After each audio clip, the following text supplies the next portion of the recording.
નમસ્કાર વિદ્યાર્થી મિત્રો, હું ચિંતન મારિયા ઓટોમેટિવ સબ્જેક્ટના સ્ટાન્ડર્ડ 10ના યુનિટ 2 તેમાંનું સેશન 5 એટલે કે વર્કશોપ સર્વિસ ઇક્વિપમેન્ટ સત્રની આપણે ચર્ચા આજના વિડીયોમાં કરવાના છીએ. અગાઉ આપણે જોયું કે વર્કશોપમાં ઉપયોગ થતા હેન્ડ ટૂલ તેમજ મેઝરિંગ ઇન્સ્ટ્રુમેન્ટનો આપણે ઉપયોગ કર્યો હતો, તેની જાણકારી મેળવી હતી. ત્યારબાદ સર્વિસ ઇક્વિપમેન્ટ એટલે કે કારને ટુ વ્હીલર હોય એના સર્વિસ માટે જે ઇક્વિપમેન્ટ વપરાતા હોય તેની ચર્ચા અહીં કરવાના છીએ.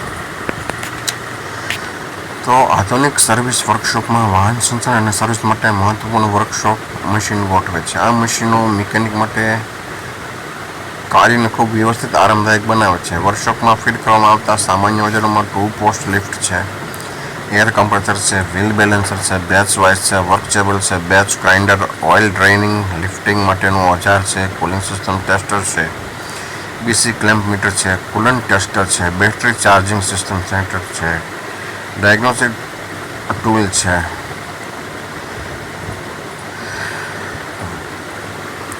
વાયુયુક્ત ઓજારો અને અન્ય ઘણા ઓજારો છે. આપણે અહીં કેટલાક ઓજારોની ચર્ચા કરીશું. જ્યારે પણ તમને કોઈ સર્વિસ સેન્ટરની મુલાકાત લો ત્યારે આ મશીનને કાર્ય કરતા જરૂરથી જોજો. અહીંયા અલગ અલગ મશીન ટૂલ્સના નામ આપેલા છે. કેવા મશીન ટૂલ? ઓલા હેન્ડ ટૂલ હતા, કેવા કહેવાય મશીન ટૂલ, એટલે કે એમાં ઇલેક્ટ્રોનિક ગેજેટનો ઉપયોગ થતો હોય, બીજા સાધનનો ઉપયોગ થતો હોય, એટલે તેને શું કહેવામાં આવે છે? મશીન ટૂલ્સ કહેવામાં આવે છે. સૌથી પહેલાં આવે છે 2 પોસ્ટ લિફ્ટ. કેવું આવે છે? 2 પોસ્ટ લિફ્ટ. તેનો ઉપયોગ ઓટોમોબાઈલના વાહનને ઉપાડવા માટે, ચેસિસ નીચે કાર્ય કરવા માટે થાય છે. તેમાં 2 કોલમ હોય છે, દરેક કોલમમાં સ્ક્રૂ ફિટ કરવામાં આવેલ હોય છે. તે જ રીતે વર્કશોપમાં 4 પોસ્ટ લિફ્ટ, 4 પોસ્ટવાળી લિફ્ટનો પણ ઉપયોગ કરવામાં આવે છે. તેમાં અમુક જગ્યાએ જોયું છે કે ચેસિસની નીચે કાર્ય કરવાનું હોય તો અંડરગ્રાઉન્ડ શું કરેલું હોય? ખાડો ખોદેલો હોય, ચાંતા કામ કરેલું હોય, અથવા સ્લોપ બનાવેલો હોય.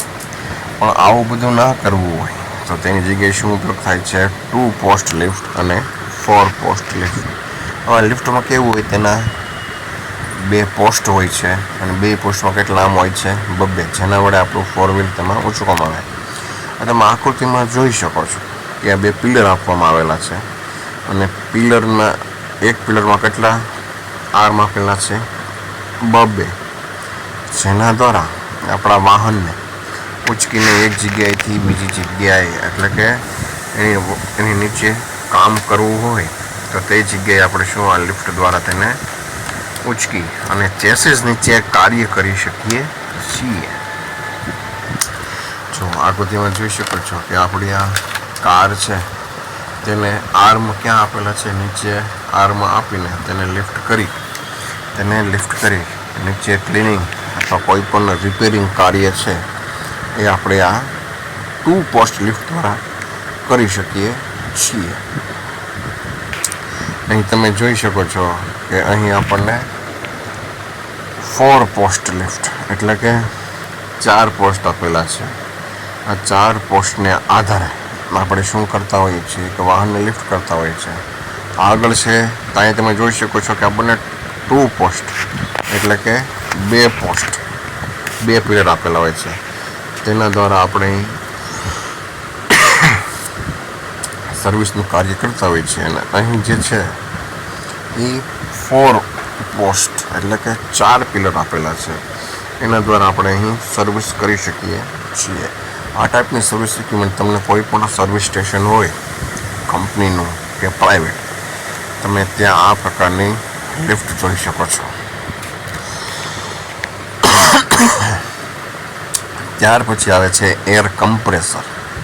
આ એક એવું મશીન છે જેનો ઉપયોગ હવાના કદને ઘટાડીને હવામાનમાં દબાણમાં વધારો કરે છે. બરાબર, તમે જોયું હોય કે આનો ઉપયોગ શું થતો હોય તો કે પેઇન્ટર કરતા હોય, વાહનોમાં એર ભરવા માટે થતો હોય. આ શું કરે, એરને કમ્પ્રેસ કરે, દબાણવાળી એર રાખે, જેનો આપણો ઉપયોગ કરી આપણે ન્યુમેટિક ટૂલ ચલાવી શકીએ છીએ અથવા ક્લિનિંગ માટેનો ઉપયોગ થતો હોય છે. હવે એના પ્રકારની વાત કરીએ તો રોટરી કમ્પ્રેસર હોય છે અને રેસિપ્રોકેટિંગ કમ્પ્રેસર. આ બે પ્રકારના કમ્પ્રેસરનો ઉપયોગ થતો હોય છે. હવે આકૃતિમાં તમે જોયું છે એ રેસિપ્રોકેટિંગ કમ્પ્રેસર છે, જે સામાન્ય રીતે દરેક જગ્યાએ તમને આ પ્રકારનું કમ્પ્રેસર જોવા મળશે, જે ઇલેક્ટ્રોનિક સંચાલિત હોય છે. Rotary air screw compressor. Rotary air screw compressor ઔદ્યોગિક કાર્યક્રમો માટે કમ્પ્રેસ્ડ એરનો સૌથી લોકપ્રિય સ્ત્રોત બની ગયો છે. એટલે સ્ક્રૂ કમ્પ્રેસર મોસ્ટ ઓફલી તમને દરેક જગ્યાએ જોવા મળશે.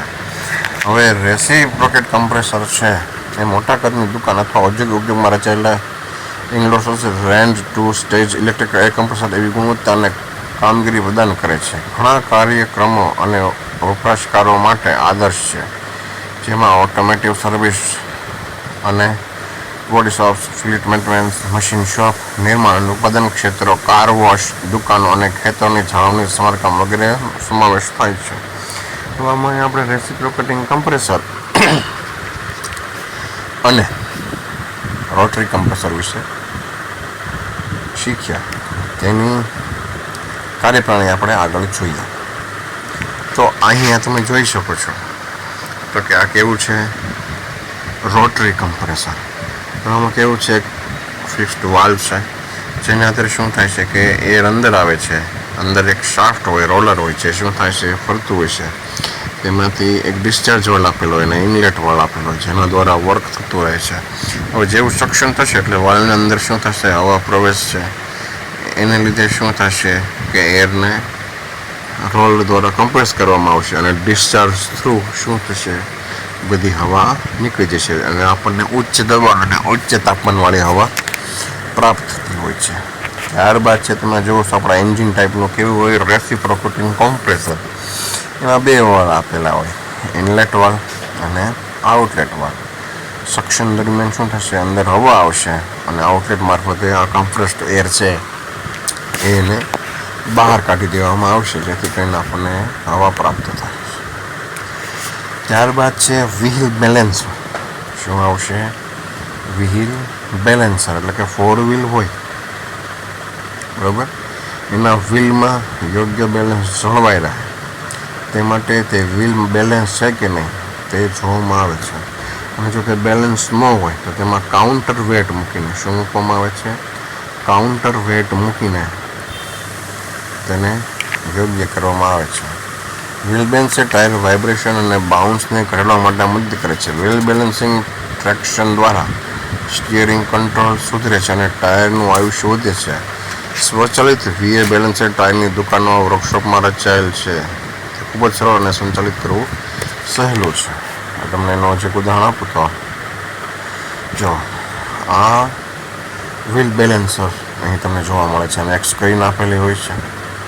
એ સ્ક્રીનમાં આપણે કઈ જગ્યાએ પ્લસ માઇનસ વેટ સહી કરવા જોવા મદદ કરે. અને તમને પહેલાં રીત શીખવાડી દઉં કે આ જે શાફ્ટ છે એની ઉપર વ્હીલ બેસાડવામાં આવે છે. એ વ્હીલ બેસાડ્યા પછી તેને અમુક સ્પીડે ફેરવવામાં આવે છે. હવે એને આધારે તમને જ્યાં બે રેડ કલરના જે પિલર દેખાય છે તેમાં ઇનબેલેન્સ નોટ થાય છે. હવે જ્યાં લેઝરની સામે ઇનબેલેન્સ હશે તો કે ઇનર અથવા આઉટરની બાજુ એમાં ઇનબેલેન્સ બારમાં દેખાડશે. ખરી કે ડાબી બાજુ હોય તો ઇનર સાઈડમાં દેખાડશે અને રાઈટ સાઈડ હોય તો આઉટ સાઈડ થશે. એટલે એવી જગ્યાએ ત્યાં શું ફિટ કરવામાં આવે છે, કાઉન્ટર વેટ. જો આકૃતિમાં આપ્યું દેખાડો, આ પ્રકારના કાઉન્ટર વેટ આપેલા હોય છે બરાબર, જેને આધારે આપણું વાહન છે એ યોગ્ય રીતે કાર્ય કરી શકે. આ વ્હીલ બેલેન્સર છે બરાબર, તેની સાથે એના કાઉન્ટર વેટના યોગ્ય માપમાં આપેલા હોય છે. જેમ તમે કાઉન્ટર વેટ એમાં ફીડ કરતા જશો એમ તેમાંથી એ અનબેલેન્સ એટલે કે જે બાર છે એ વેટ છે એ ઘટાડતો જશે. તેની સાથે અમુક આમાં એર કમ્પ્રેસર છે એની સાથે ન્યુમેટિક ગન જોડેલી હોય. શું જોડેલી હોય, ન્યુમેટિક ગન, જેના દ્વારા આપણે કોઈ બી નટ બોલ્ટ્સને રિમૂવ કરી શકીએ, ખોલી શકીએ, જેથી મેન્યુઅલ બળનો ઉપયોગ ઘટાડી શકાય. તો અહીં આપણે આ 2 પોસ્ટ લિફ્ટ, 4 પોસ્ટ લિફ્ટ, બરોબર છે, wheel balancer, air compressor, automatic nut bolt ખોલવાની ગન વગેરે વિશે અભ્યાસ કરીએ. આશા છે કે આ સત્રમાં આ જે તમને વર્કશોપ ઇક્વિપમેન્ટની તમને જે જાણકારી આપી તે સંતોષકારક લાગી હશે. તો વિદ્યાર્થી મિત્રો, આજના સત્રમાં આટલું જ. ફરીથી મળીશું આપણે નવા ટોપિક સાથે. ત્યાં સુધી નમસ્કાર.